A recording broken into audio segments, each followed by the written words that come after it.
Hello and welcome.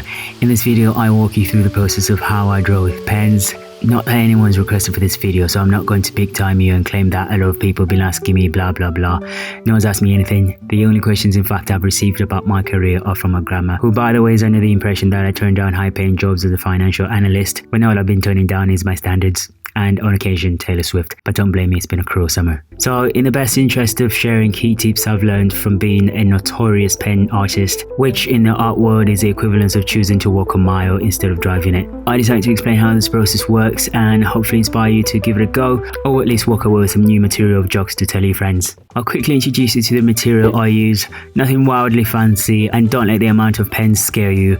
Per artwork I only use about 4 pens. I just really like to keep every pen I use in favour of maintaining sophistication and mystery so I don't get mistaken for a regular person. I use pigment pens and I draw on paper. There's a ton of pigment pens out there, but the brand I've settled for is STA, which I'll link in the description for anyone interested. And this is not a paid promotion, so if anyone's watching from STA, you're welcome to pay me.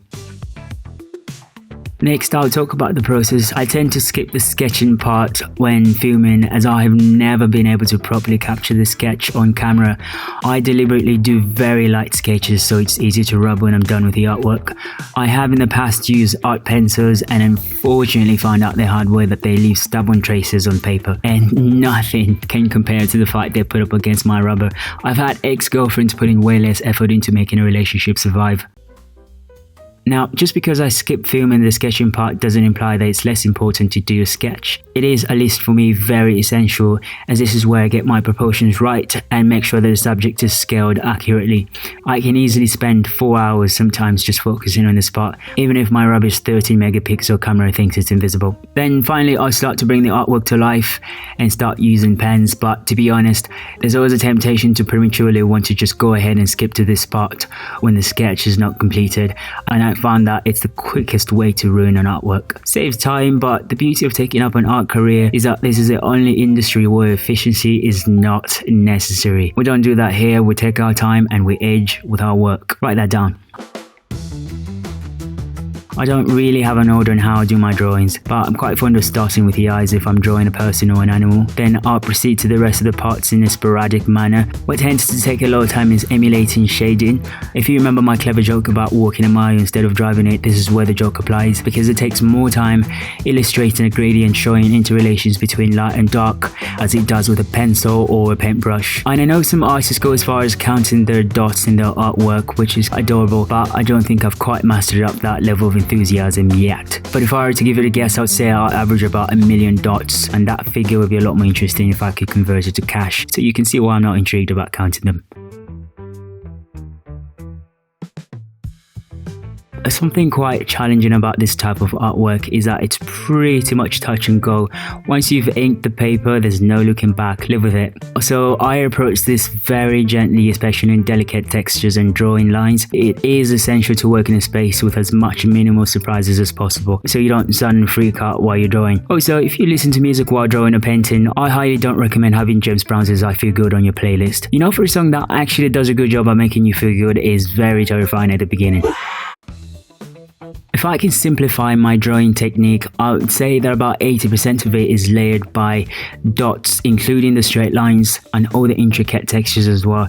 This does take the pressure off a little bit, as it is a little bit harder to make a mistake with a dot, or even a couple of more to be honest if you place them incorrectly. And that, in my opinion, is one great advantage about dot work. It takes significant amount of dots to make a mistake, so I place a couple of dots until I get the detail that I need. And I hope this doesn't discourage you into thinking that you'll be endlessly dotting until you see something. It's very easy to develop a motorized skill which enables you to dot faster for certain sections of the drawing, but as mentioned earlier, when working on delicate parts, I'll take a bit more time. I normally draw on A3 paper, which is 29.7 by 42 centimeters. I elaborate the measure not to offend your love of intelligence, but I recently found out that there are genuine people who roam our streets of civilization without a shred of a clue how A3 looks like.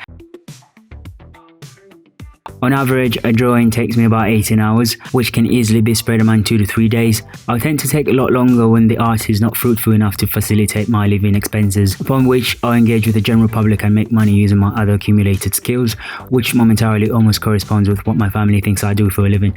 The longest amount of time I take to draw was when I worked on Nirvana, which took 33 hours, and it is still by far my best work, as it trained me to improve on scaling. And that's one beautiful thing about art, is that choosing something that challenges you will train you. Write that down. And this piece of artwork took me about 5 hours to sketch, because for the first time ever I'm observing a 3-dimensional subject. If you're interested in how I did that artwork, leave a comment and I'll be motivated to make a video on that.